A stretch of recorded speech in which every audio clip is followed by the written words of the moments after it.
Hi, everyone. Thank you for joining us tonight. My name is Felicia Garcia. I'm the Curator of Education at the Indian Arts Research Center. Tonight, we are here to virtually celebrate 2020 Rollin and Mary Ella King Native Artist Fellow Venancio Aragon. Venancio is a citizen of the Navajo Nation and has been weaving since age 10, which is when he first began learning from his mother. Venancio holds degrees in both cultural anthropology and Native American and Indigenous studies. Additionally, he has spent the last decade working for the National Park Service as an interpretive park ranger at several archaeological sites in the Southwest. Venancio has explained that through his practice, he synthesizes his education with culture and art. As you will see during his presentation this evening, Venancio's interest in weaving centers on learning and understanding the structures of lesser known and rarely practiced techniques. When he applied for this fellowship at SAR, his goal was to research the IARC's textile collection to create a series of textiles that would represent several distinct variations of twill structures and uncommon weaving techniques. Additionally, he hoped to develop guides to these unfamiliar techniques for other Navajo weavers to utilize and learn from, thus engaging the community-centered needs through both education and art. Venancio sees this project as an opportunity to challenge his art and research skills and to return to his community with knowledge important to the survival of their cultural arts. Since arriving on campus, Venancio has had to adapt to many changes due to the pandemic and our campus closure. But during the few socially distanced studio visits I have had during the course of his fellowship, I have been amazed by the incredible work he has created during his time here. So I'm really looking forward to seeing what he has to share with us tonight. We'll be sorry to see Venancio go, but since he is based here in New Mexico, we also look forward to having him back on campus when we are once again open to the public. You can stay up to date on Venancio and his work through his website at venancioaragon.com. He will also be participating in the upcoming virtual Santa Fe Winter Indian Market from November 27th through December 11th, and you can visit swaya.org for more information. And just a quick message to our viewers, if you have any questions, please type them in the question box on the right side of your screen, and I will make sure to relay those questions to Venancio at the end of his talk. Also, before we begin, I would like to take a moment to thank the King family for their generosity in supporting this fellowship. And without further ado, please join me in welcoming Venancio Aragon.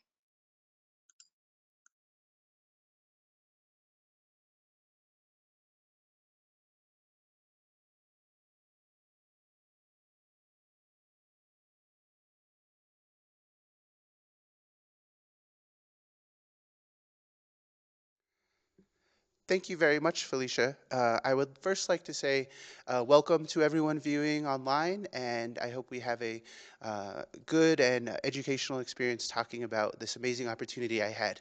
So my name is Venancio Aragon. I'm the 2020 Rollin and Mary Ella King Native Artist Fellow.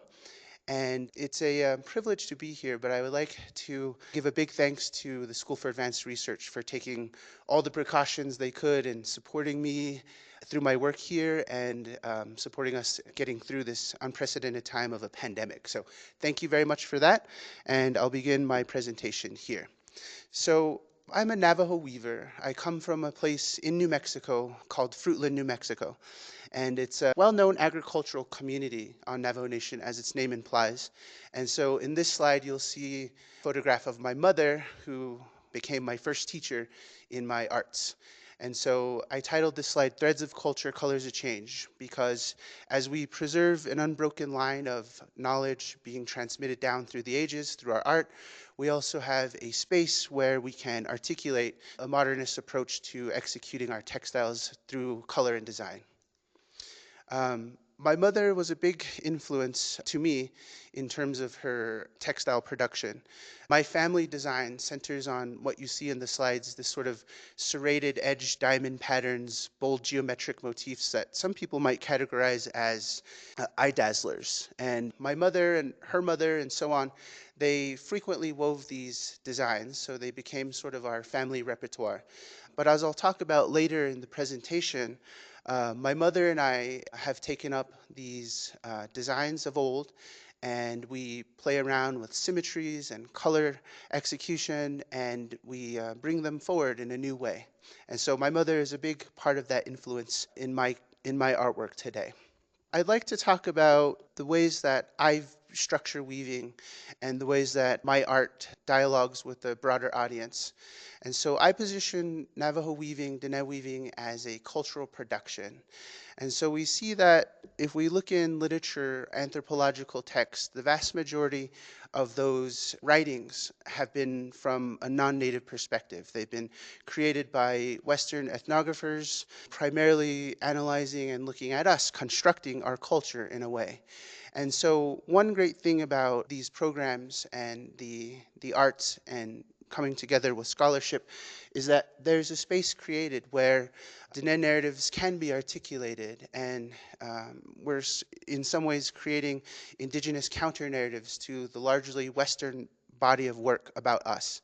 And weaving becomes vessels for cross-cultural dialogue in this respect.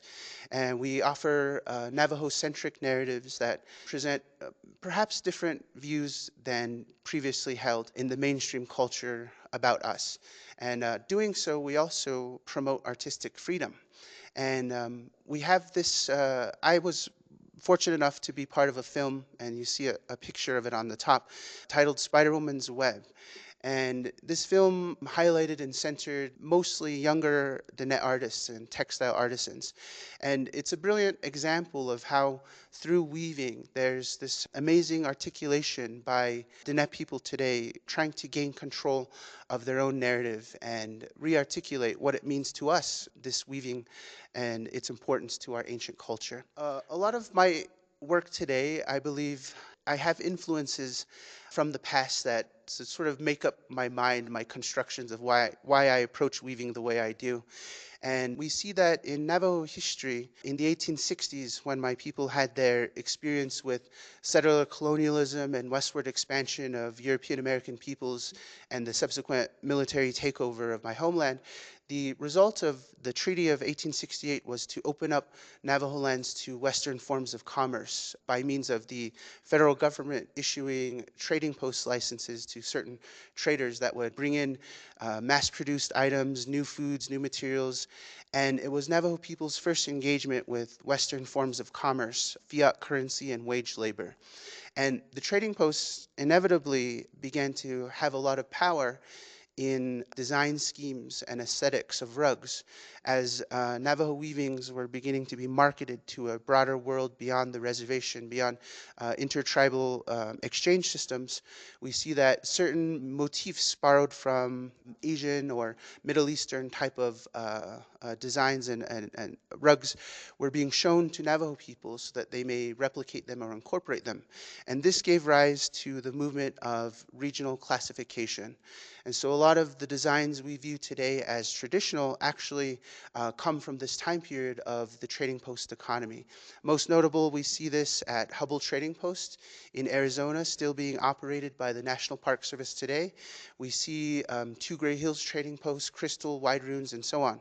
And so these regional designs that the traders were promoting and actively, asking the weavers to create, there was a lot of influence taken from that time period. But as we move forward, the trading post economy had its heyday, and Navajo people, Diné people, were once again free to, travel to other places. They weren't tied to any locality. They had access to imagery from any place via the internet. And so the trading post economy collapses, and Navajo weavers attempt and are actively revaluing their creative individualism through weaving. And this is part of the lineage that I come from. I was never tied to a trading post, and so I've always grown up and woven with the mind frame that nobody tells you what to weave, that the loom is one of the few places in the world that you have absolute autonomy. And so we see in this movement after the trading post that weavers all over are regaining control of agency, either economically or their own narratives. And with the trading post's demise, we see that the lines of regional styles are blurring or, becoming less prevalent. And so people from near Two Gray Hills could be weaving rugs that might come from Crystal and so on. So there is really a sort of blurred regionalism happening now. And I would position that a lot of weavers are articulating a neo-contemporary movement, and this is in terms of designs that fall outside of that classificatory system of old, in that unclassifiable textiles are being produced by artisans today. This photograph shows myself and my mother at the Santa Fe Indian Market a few years ago. And it is a common question that longtime connoisseurs and collectors of Navajo work will come up and say, well, what kind of design is this? I've never seen this design, and that's sort of the point. It's an unclassifiable textile. So in doing this, we also promote alternative marketing and selling strategies. And in this sort of neo-contemporary movement, we see that many younger artisans are using their skills with technology and helping older artisans, usually their family members, negotiate new online platforms, websites, and social media productions to be able to get more control of selling their products for a more equitable price. So for these few slides, I'm going to go over my fellowship goals that I had when I applied to be the artist fellow here. So there's three main components that I was interested in exploring. So the first is to utilize the resources that the School for Advanced Research offered me, and that was unrestricted access to the Indian Arts Research Center collections of textiles. And I was very happy and very honored to have that privilege. And so I was looking through the Indian Arts Research Center collections for techniques that fall beyond plain tapestry weave. And I will explain that in a slide in a moment. The sort of nomenclature of weaving, it's a highly specialized language and research. So any non-plain weave structures, rare undocumented weaving techniques, that was what I was most interested in finding, hopefully, within the collection. The second component of my research here was to write conventions or drafts to make these techniques accessible to other weavers in my home community. And a side note is that this goal of my research here and my art here, I'm having a hard time finding solutions to this problem, thinking about these drafts that I'm creating for other weavers to utilize. How much access in the public domain should they be granted? And in some ways, we can look at the preservation of these knowledges as Navajo intellectual property, and should they be published in a broader sense? So that's one question I think deserves future research and attention to. The third part of the component, the funnest part of being here, is to actually weave a series of textiles that present several distinct techniques that have been identified in the collection. And so far I've completed about 7 different pieces that represent these techniques. And so that was the best part of being here, was to have the access to the studio and to have the time and the support of this institution to be able to experiment and do things that I've had on a wait list for some time. This is a little bit of the information for what I'm looking for in terms of the techniques. So Navajo weaving can be categorized in these broad categories of plain tapestry weave, and this is what I was looking for here. Anything twill, anything two-faced, any tufted varieties, and any hybridizations of these techniques. So the general rule is that these techniques require more than 2 sheds to create. Those are the mechanisms that separate the warp. So beyond 2 sheds would be fitting into this area that I'm looking for. Twill techniques in Dene weaving are generally the diamond twill, the diagonal twill, and then hybrids of these variations. Two-faced techniques may be combined with twill techniques, or they may be executed alone. And tufting may be applied to any of the techniques that I've mentioned, but are most commonly seen in collections on plain weave tapestry. And another note is that most of these techniques are very ancient, and they come from the utilitarian past of Navajo weaving, when these items were produced for daily use. So a lot of the twills, people often refer to them as saddle blanket weaves, because they do produce much thicker and durable structures that would have been very beneficial to equestrian culture of old. So this slide shows you an example, a very sort of crude rendering, very basic to get the idea of the difference. So the first photograph shows you a balanced plane weave, where the warps and weft are, very ordered and neat over and under in a very simplistic fashion. But when you get to twills, you'll see that the wefts skip warps in irregular form. So maybe going over two strings, going under one, going over three, going under two, and so on. And it is these mathematical sequences that then produce a pattern. And so that's the kind of stuff that I'm interested in finding here. In this section, I'll begin showing examples of my work in comparison to certain pieces from the Indian Arts Research Center collections that I've identified. So we're going through basically all of the known techniques that I was able to find here. So this is a plain tapestry technique. It's titled Mini Prism, and it sort of just shows in general my color aesthetic. And growing up, oftentimes you'd hear people, both Diné people and non-native people, talk about Navajo weaving in terms of this construction of traditionalism, where we only see that there's limited palettes available, and if you deviated by using, say, purple or any sort of vibrant neon colors, they would be rendered non-traditional. And so that always stuck with me growing up, hearing people say those things. And as my work presents today, I've attempted to incorporate as many colors as I can, not only using natural localized dyes, but also synthetic chemical dyes as well. And so the pieces I'm showing you here have about 75 colors of weft. This is another example of plain tapestry technique. It's a piece titled Prism of Emotions, which is now part of the Heard Museum's traveling exhibition titled Color Riot. So it was, again, some of my work which I attempt to create, this bold saturation of color and of geometry that plays around with the viewer.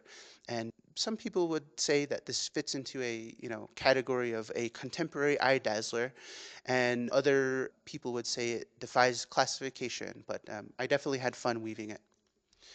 This piece, The Movement of Water, another tapestry technique, is an example of another memory of my past. And I remember early on, before I had access to selling my belongings, my art online, or going to juried shows, I did go to one of the local trading posts in my time, and I took a few of my pieces. And one of the things that the trading post man said, he'll remain anonymous, by the way, um, he said, well, I can't buy this because the ends aren't the same. There's no symmetry to it, and the colors are, again, non-traditional. And that always stuck with me. And this is sort of my latest renditions and responses to those memories I have of other people trying to dictate the discourse of our work. So here I play with asymmetry, and I play with the polychromatic saturation. Oh, and this one was last year's Best of Classification winner at the Santa Fe Indian Market. Now I'll get into the pieces from the IARC collection. So this is one that in my first week, it just stuck out a lot to me. It's titled the Saddle Blanket, and it's in two techniques combined in one. You'll see the diamond and diagonal twill together. And it's just a fragment that was remaining, but the border itself features the diamond twill. You can see those diamonds around mostly the bottom half, which is preserved better, and the interior was the diagonal twill. And I just was really moved that this piece from the 1900s was so interesting, and it was so tattered. And I'd like to give a brief note on the catalog identification. I choose to privilege the term unidentified artists, borrowed from the Heard Museum, versus saying unknown. And as Velma Key Craig writes, the artists, the people that created these pieces, were never unknown to their family or to their homeland or their communities. We, as modern viewers of them, just haven't had the privilege or success of identifying who they were. And so I will be using unidentified artists for pieces where we have no known name of a maker. This piece you see is my response to that fragment that is from the IRC collection. It's a hybrid technique between the diagonal twill and the diamond twill, but I've reversed the order here. So instead, the diamond twill features in the center, and it's bordered by diagonal twill. And so this was my second piece that I completed here at SAR. This is another one of my works, and it's another diagonal twill.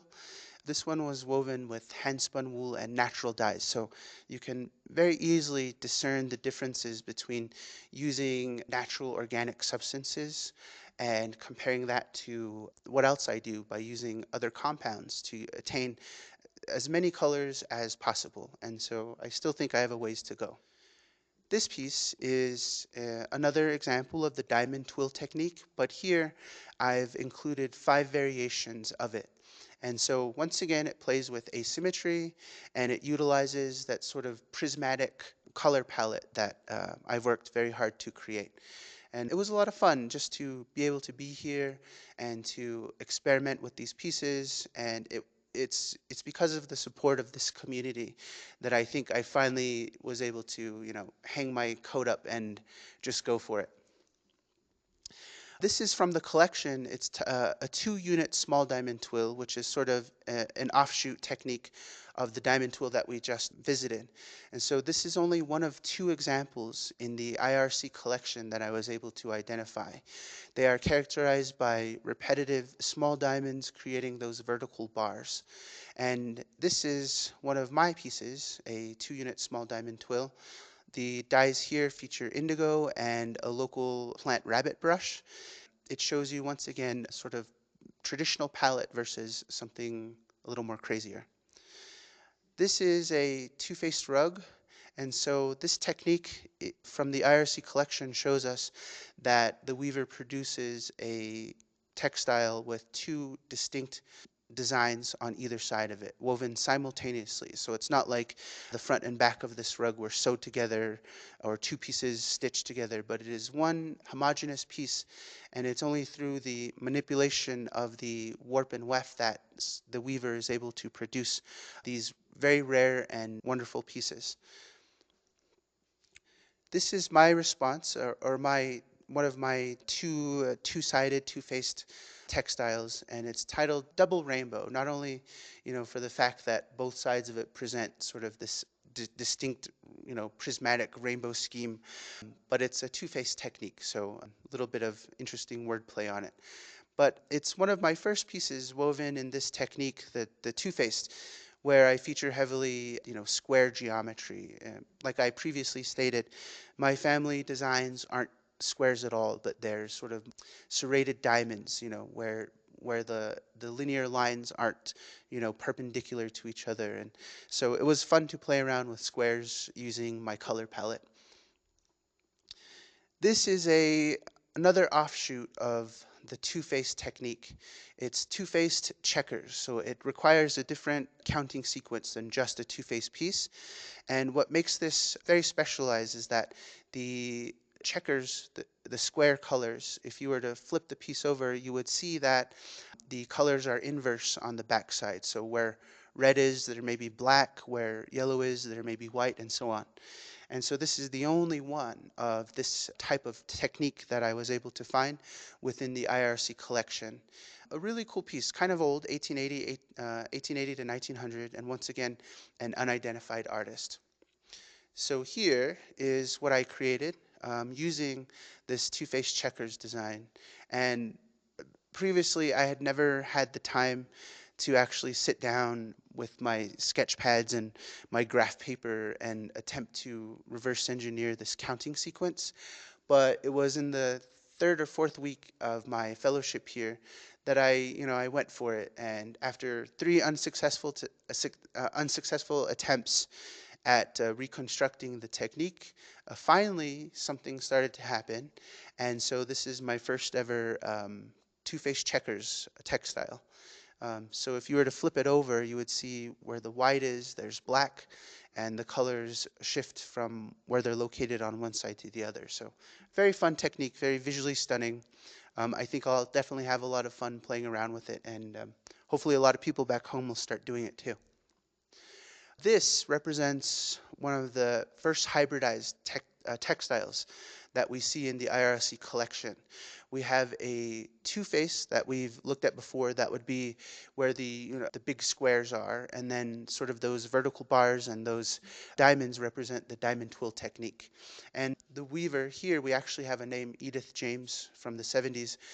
she did a very good job executing this textile, which in collections today, in places where you would go to see Navajo weavings, a lot of times this type of technique represents only a very small fraction of the overall numbers of items produced. So from utilitarian times, these items are kind of becoming a little less practiced because we don't live in that world anymore where we need to create our own items. We can just as easily go buy ready-made things. And so the technologies and techniques of the utilitarian past are preserved in textiles such as this. This is my hybridization of these techniques, the two-faced and the diamond twill. And it's a piece that features, once again, bold saturation of color, but for me it has a lot of symbolism hidden within it. I titled it Rain and Rainbows, and on one side it represents, for people of the desert, we're always thinking about water and rain, especially agriculturalists, and we look at the rainbows in the sky during monsoon season as a very hopeful and beautiful blessing to the earth and to us.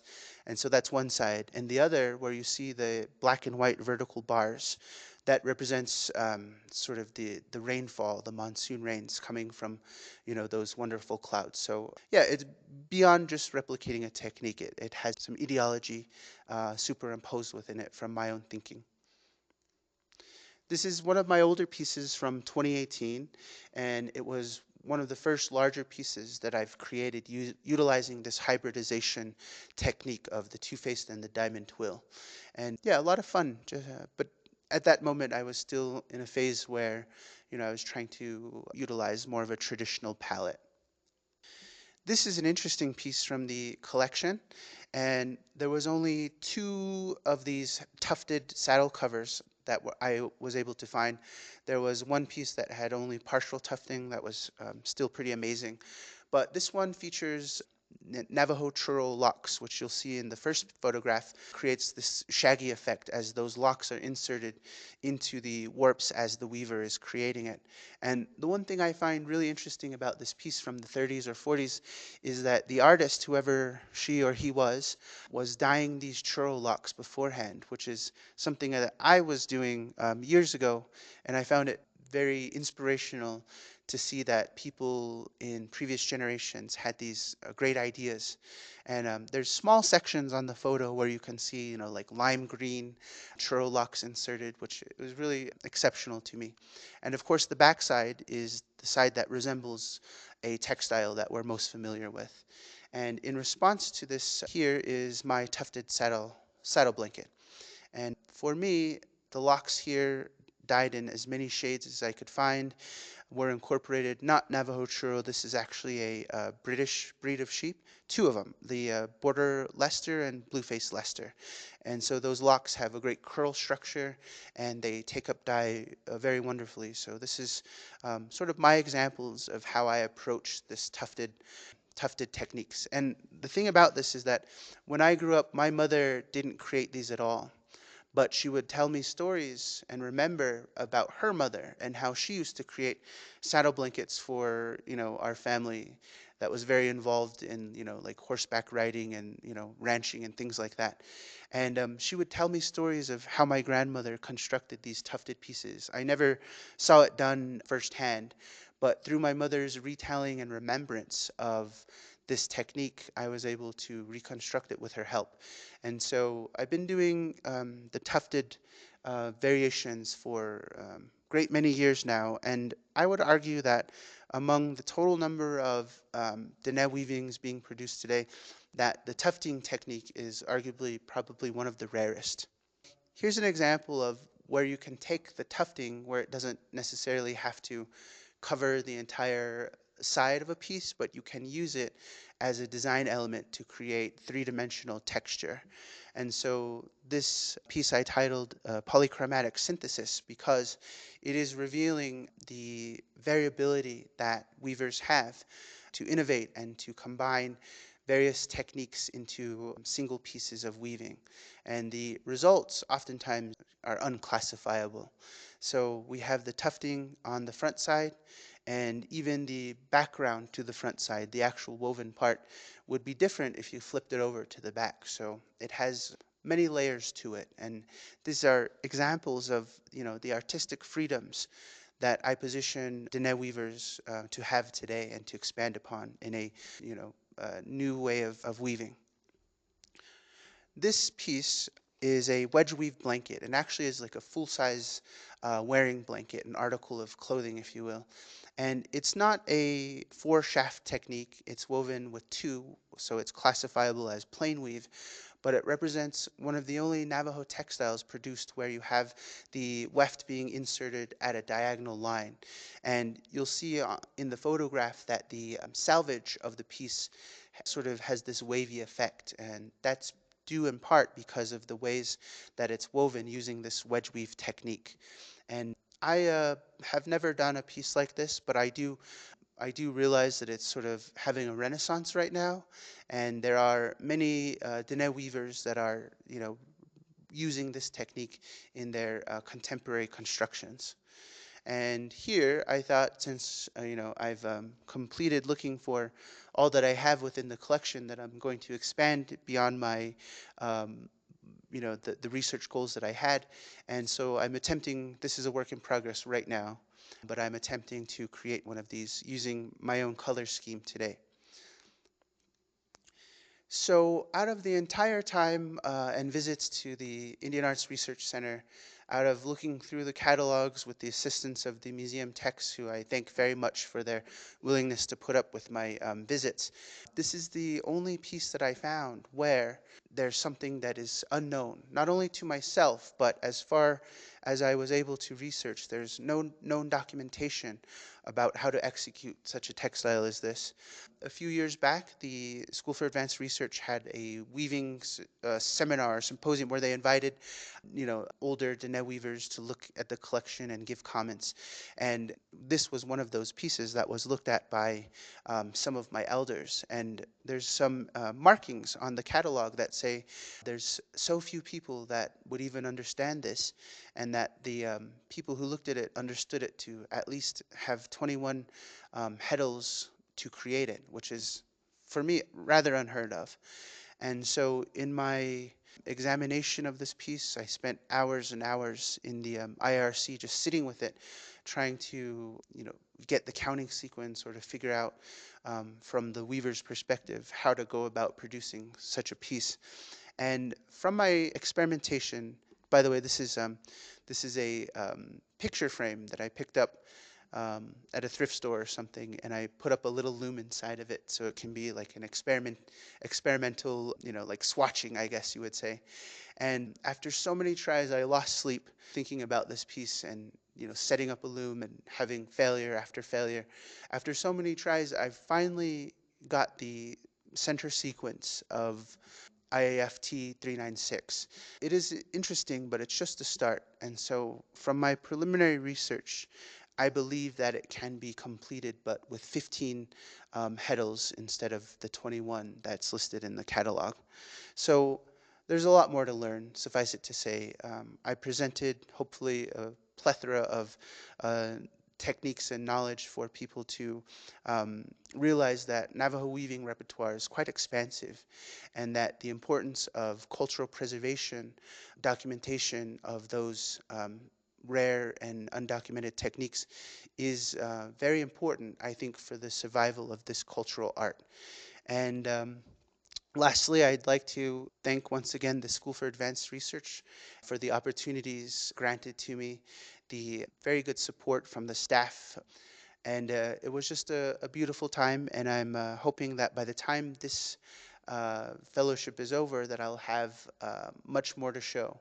That potentially there's still, something in a vault shoved away in a drawer that nobody has documented or seen before, that we have the potentiality to reconstruct and bring back within our our art system. So thank you very much. I guess for the rest of the program, we'll go into the questions and answer portion, where you're available to ask away anything, please. And also, we're going to do the studio look, so I'd like to show some live images from within my art studio here.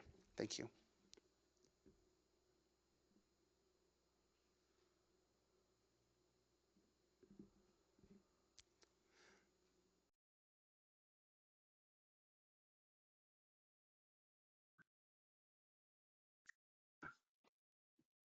All right. Hello again. Thank you so much for that wonderful presentation. Yeah, thanks everyone for tuning in. All right, so it looks like we already have some great questions from the audience. So I will go ahead and start going through those and relay them to Venancio, but there's still plenty of time. So if you have any questions or comments, please feel free to type them in that question box on the right side of your screen. So this first question comes from Jan Avent. She would like to know how we can see the Spider-Woman's web film. Oh yeah, it's available on the streaming video platform called Vimeo, Vimeo. And if you go into Vimeo, you just type in the search box Spider-Woman's web, and it should pull right up. And I think we can put a link to this later. All right, I'm trying to see if I can send it in the chat, but I'll also be sure to share it on SAR social media sometime tomorrow so that folks can tune into that later. All right, so let's see. Quite a few questions here. All right, so the next question from the audience asks, do you have a plan sheet or a plan while you weave?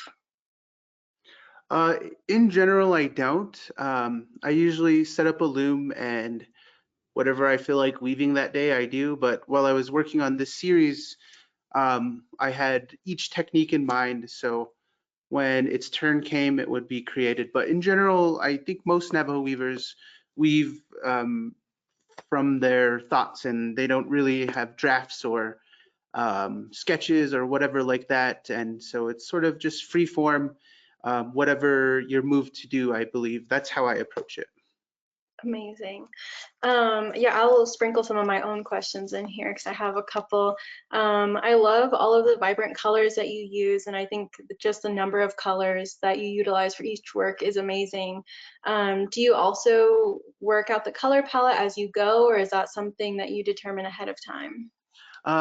Yeah, once again, it's just trying to stuff in as many colors as I can. So I have, baskets full of yarn organized in uh, their variable, like light to dark within a shade or whatever. And if I run out of that, or I think I need more, then I'll actively dye more yarn as I'm weaving. And sometimes that really changes a piece. Like towards the end part, if you started adding more colors, it changes the hue and the range completely. But it's just an ongoing process, and I just try to use as many colors as I'm able to produce myself. It's amazing. All right, we have another question from Jennifer Wan. Hi, Jen. She would like to know, are the IRC pieces photographed in black and white for pattern contrast? I'm not sure about that. That'd be a question for the IRC text, but the pieces that I received for the presentation when I was putting together the PowerPoint were in color. Okay, yeah, I think maybe some of the images in the presentation were just older, maybe some slide images. We haven't had the time to take recent high quality photographs of our entire collection. So we're slowly updating them, but yeah, that's probably the reason that some of them were black and white. All right, we have another question from Molly. She would like to know, is two-face the same as double weave?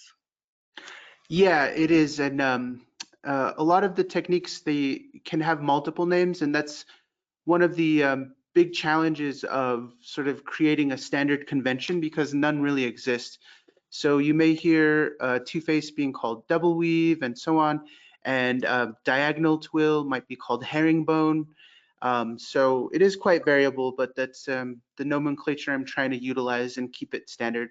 I base a lot of the nomenclature that I use, the terminology, from blanket weaving of the Southwest. Okay, great.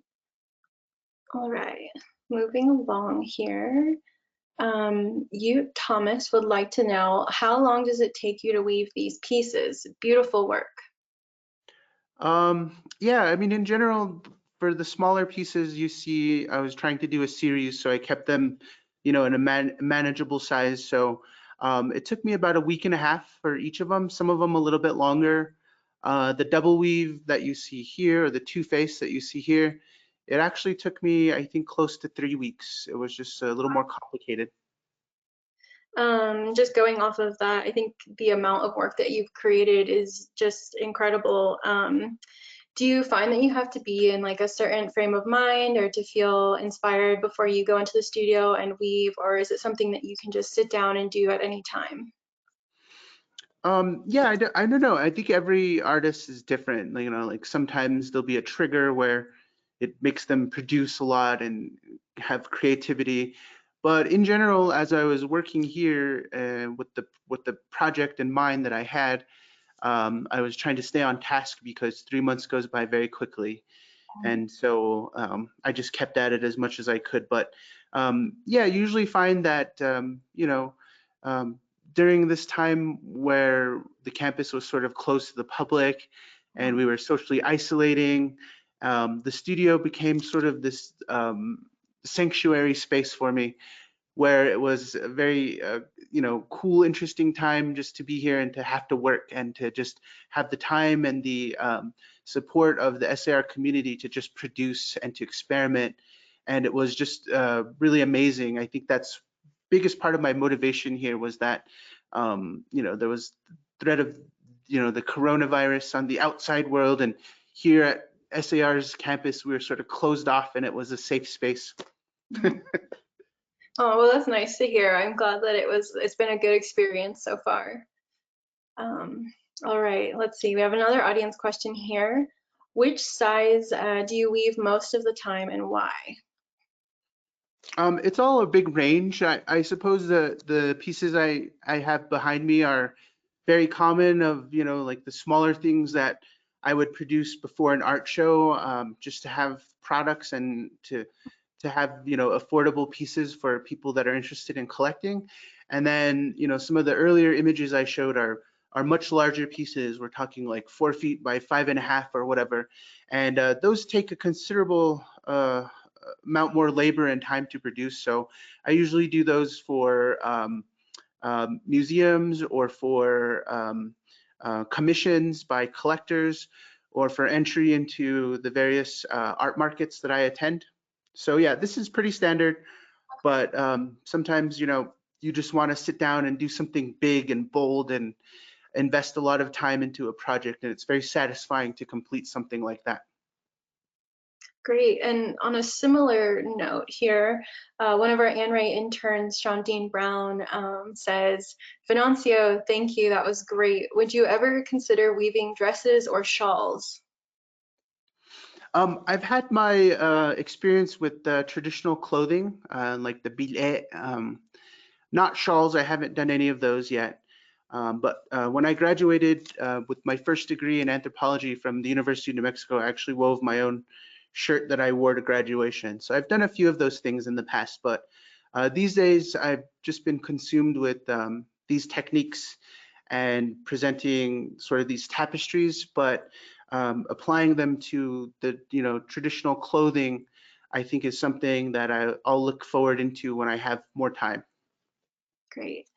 All right, and we have a request to maybe see some of your work up close, if you're willing to maybe bring one of your pieces a little bit closer and show it off to the audience. Okay, sure. Any piece in particular? Um, do you have a I'll, favorite? I'll just pick the ones that are double, that have two distinct sides, so I'll bring them back.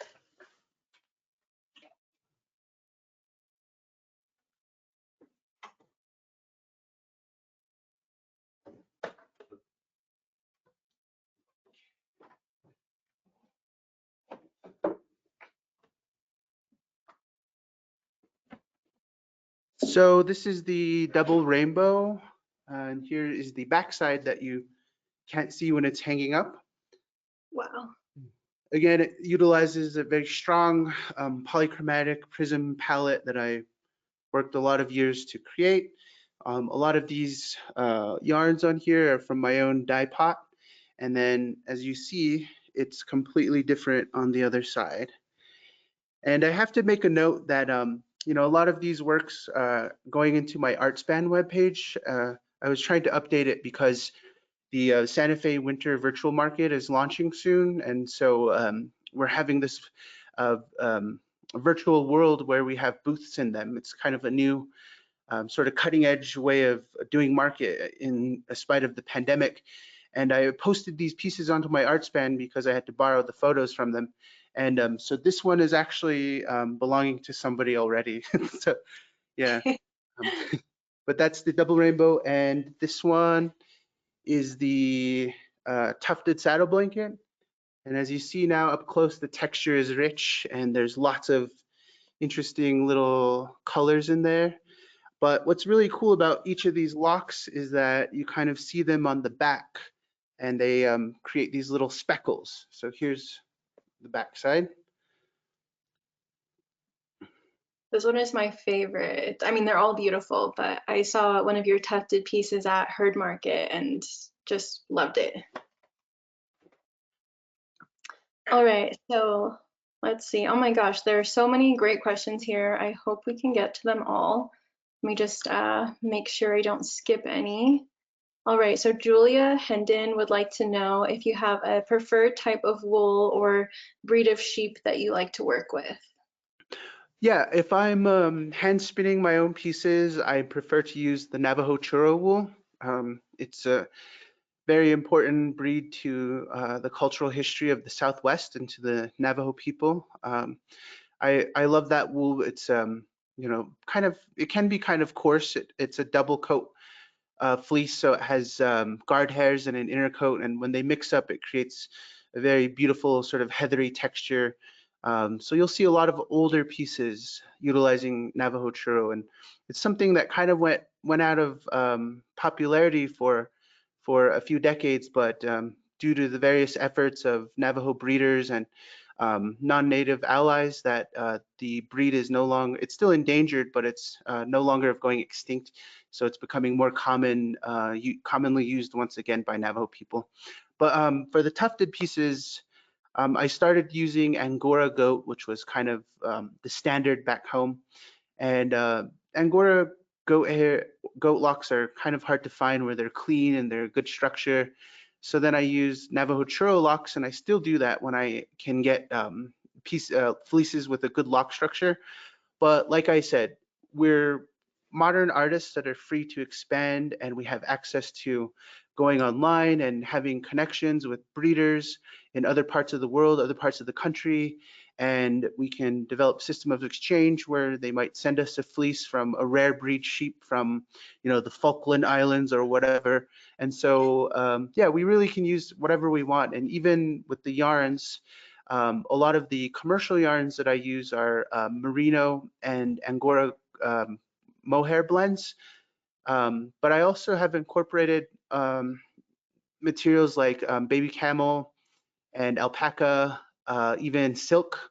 And so there's quite a lot of things we can do. And if people tell you, you know, Navajo weavings are supposed to be just wool, well, that's something that deserves deconstruction. And it's a space where we can open up a dialogue about how we're not so constrained by normative frameworks anymore.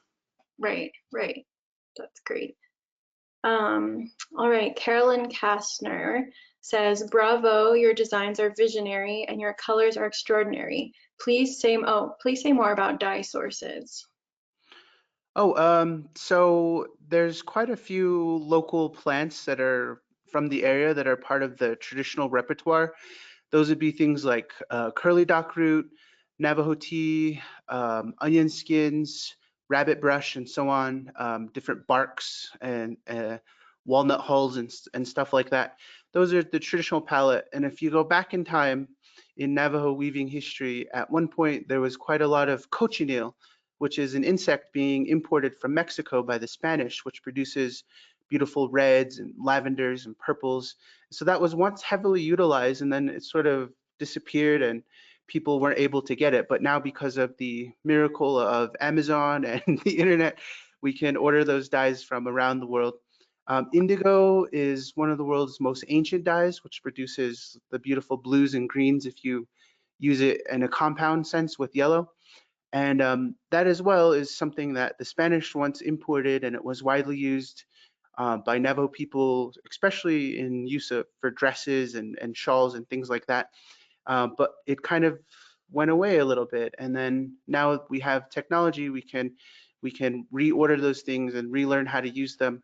And then there's a lot of synthetic dyes on the market, that chemical compounds that people are available to utilize. So I throw everything I can at it, and I don't really care if I, do like, 3 dozen shades of organic natural dyes and then another 3 dozen shades of synthetic dyes. I put them all in the piece together, and I'm not sort of limited by that. So there's a lot of sources. The internet is a great resource for me. Awesome. All right, so Dave asks, for those of us who don't know much about two-face, could you teach us a little more about how to get a different pattern on the front and back? Like, how do you get pattern front and solid back? Wow. Sure. So 1 second, let me grab.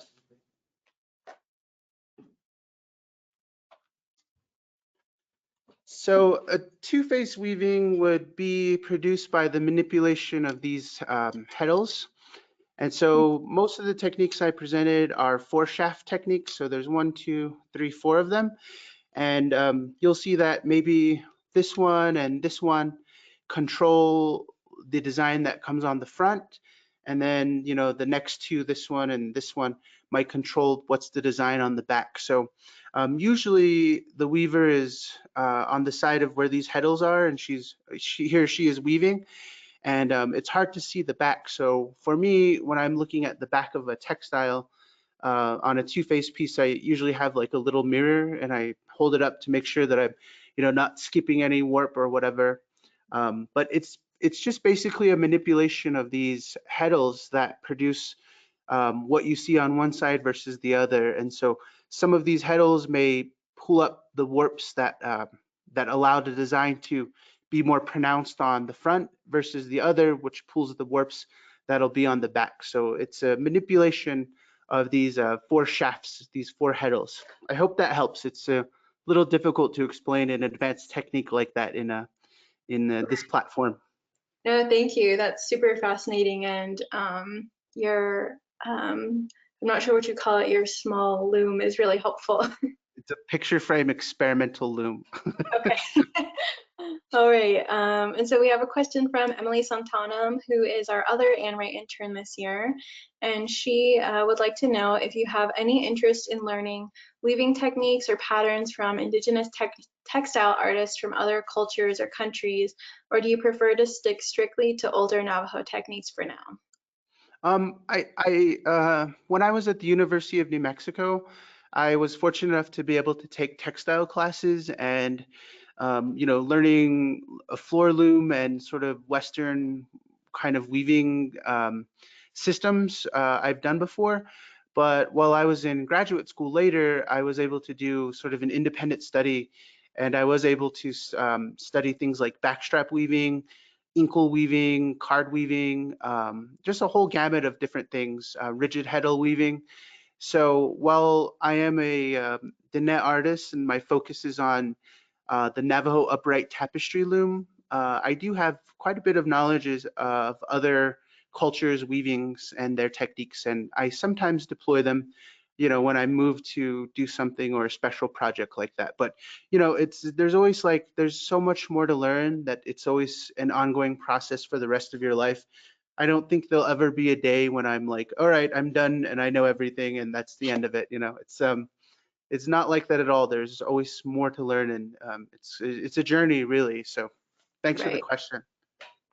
And I have my own question, kind of building off of that. For the pieces that you created while you were at SAR, did you have like a specific order that you decided, like maybe like the one that looked most difficult for last, or did you just do them as you encountered the techniques? I sort of planned ahead, and I had like a list of the ones that I wanted to do. But as soon as I got into the collection and started seeing a lot of the older pieces, I had 2 looms set up at one time, as you can see on either side of me. And so I might start one and then get carried away with another. So it wasn't very rigorous and formulaic. As they came to me and as I felt it was time to produce them, I made them. And no standard order. Great, thanks. All right. We have a question from Louis Garcia. He asks, "Hi Venancio, how much of your yarn is naturally dyed by you, and do you have a favorite natural dye?"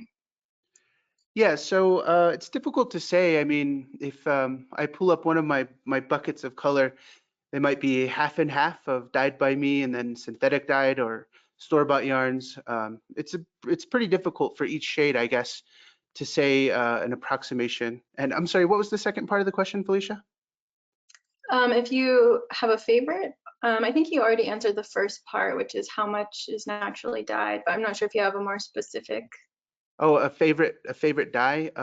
Yeah, I think the things that are most available and have sort of the most variability to me are indigo and cochineal.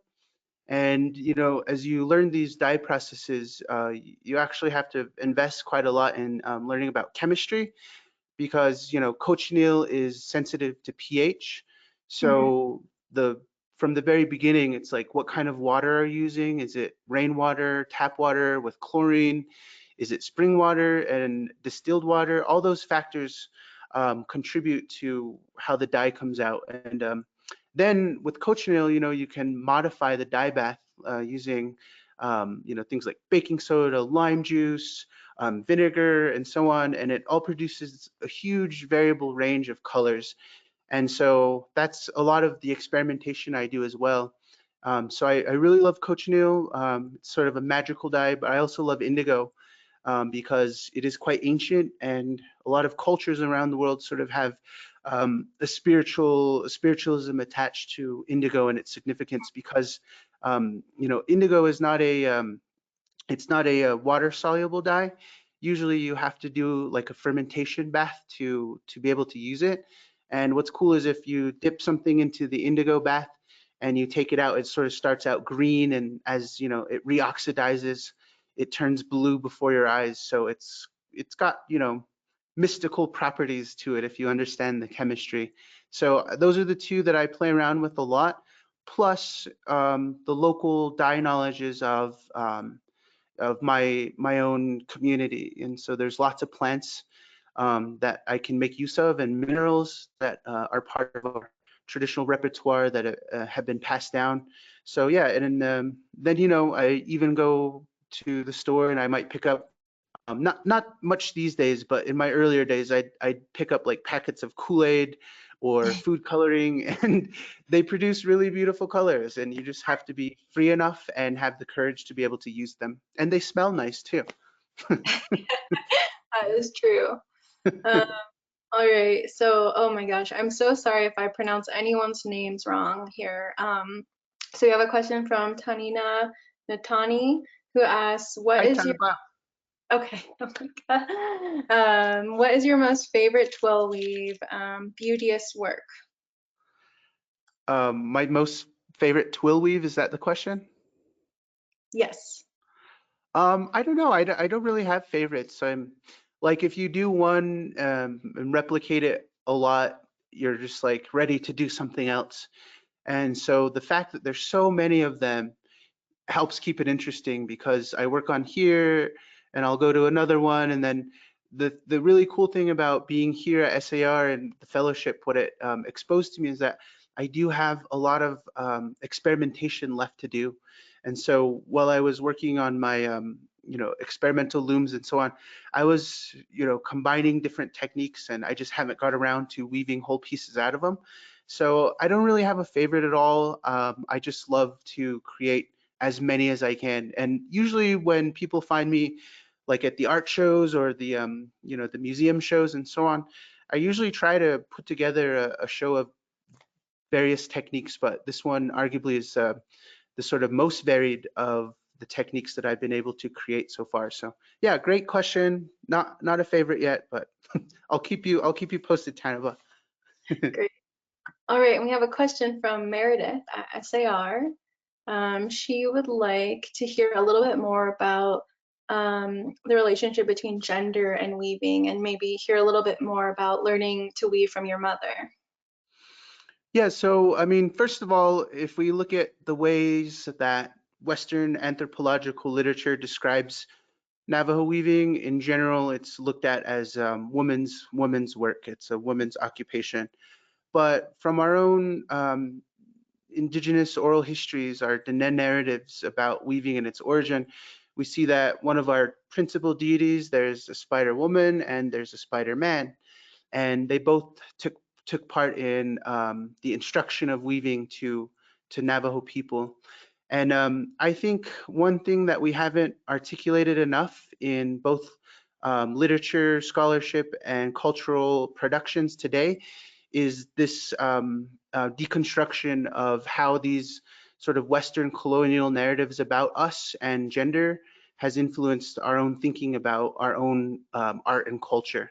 And so today we see that there are so many weavers on the Navajo Nation that are both male and female, and it's not something that's sort of frowned upon anymore. And we might also ascribe this idea that weaving isn't meant for men to do from sort of the influence of Christianization on Navajo people with colonialism. And so those division of labor by gender is something that in our traditional culture we had, but it wasn't as pronounced. So if you go back in time, you'll find some notable names of Navajo male weavers, like Hosteen Claw would come to mind as one of the most revered. Great, thank you. All right. Um, Let me see. All right, so Jan, another question from Jan. She would like to know, what is your dream project and what makes it special? Ooh, wow, that's quite a question. At some point, I would really love to have the opportunity to set up a full-size blanket Mhm. and to use my color scheme and color palette to create a sort of neo-contemporary chief blanket, like a six-phase chief blanket, which doesn't exist. That would be really cool. But you need a really wide loom for that. And I do have big looms. They're at my home studio back in Farmington, and the looms I have here, they're they can make about 3 foot by 4 foot pieces if I wanted. But to do those larger structures, you really have to have quite a piece of equipment. So that's always something I dream about creating, is a full-size chief blanket in my own design. That sounds amazing. All And I right, would so wear it too. I totally would. yes, you should, your next artist talk. All right, so two of our audience members asked the same question about whether you have plans to teach the weaving techniques that you've researched. Yeah, I most definitely do. That was the whole one of the whole components of coming here, was to create those drafts so that the knowledge would be perpetuated and disseminated. But one problem that I've come across, and I mentioned it briefly in the video, was that I view these techniques as cultural patrimony, and so they belong to the Navajo people because they took centuries to develop some of them. And to just publish it widely, to put it on the internet, it would be in the public domain. And Mhm. as we understand, there are a lot of people interested in Navajo weaving that aren't Navajo people, and they sometimes become teachers, and so there's always this fine line that we have as Indigenous people of how much do we allow our community's knowledges to be appropriated and maybe misused by a larger world. So that's something I think is very difficult to sort of wrap my head around, and it's something that perhaps we need to parse out more in scholarship and literature and indigenous theory about where do these knowledges really belong, how do they go out into the world, and who is in control of them. And we see that in a lot of instances, like a lot of traditional regional designs made by Navajo people are being borrowed now by people in Oaxaca or in India, and they're producing, Southwest aesthetic textiles, and sometimes they're marketed actually as Navajo made when they're not. And so it's a very difficult, I guess, question, and it sort of, to me, it opened up a broader world of, we need more research. We need more of our Navajo researchers and scholars and theorists to comment and to weigh in on this matter. Right. Yeah, I really appreciate that component that you brought to your fellowship, which is, you're an incredible artist, but you also have so much incredible like scholarship and academic knowledge to contribute as well. So I've really appreciated like being able to have those conversations. Thank you. All right, so it looks like we're winding down the questions here. I think this is kind of a great one to start winding down with. What projects are you working on now, and what is your next project? Well, I'm trying to finish this. One of the last slides was the work in progress wedge weave that I was working on, Mhm. and it's right here, and I'm very to the top. Oh, wow. So yeah, I hope to finish that one soon. And then I have another project over here where I didn't get to mention it in the presentation, but there's a whole other area of weaving the saddle cinches. And I found 2 of them in the collection of the IRC. And so that was my sort of experiment to see, how the warp and weft balance and what I can do to create something. But yeah, as soon as I'm finished up here, I have the Santa Fe Winter Market that is going to be coming up quick, so I'd like to get some more pieces done for that because I have a lot of people that are signed up and waiting for some of those pieces. And what's the best way to stay up to date on what you're working on and projects? Is it just through your website? Yeah, it would be through my website, venancioaragon.com. It's on Artspan, the platform. And then with the Santa Fe Indian Market coming up, you can go to swaya.org and look up 2020 Artist or Winter Market, and you can get you information about how to access the Vercadia virtual platform. Great, thank you. All right, and this looks like a great note to close on here. Taniba has another comment. They say, "You are an inspiration. So very proud of you. Bravo, bravo." Oh, that's very nice. Actually, when I was looking in the IRC's collection for that one piece without documentation, one weaver commented that Tanipa Nadani's mom was one of the few people that remembered how to do it. So Wow. knowledges exist out there, and I'm very grateful that I'm part of a larger weaving community. And I think it falls it's a very pressing matter that falls on our shoulders as modern day artists and weavers, that we're repositories of cultural knowledge, and we have to come together to perpetuate those knowledges for the future. So I'm calling on you, Tanaba, to learn that weaving from your mom. Then you can teach me, okay?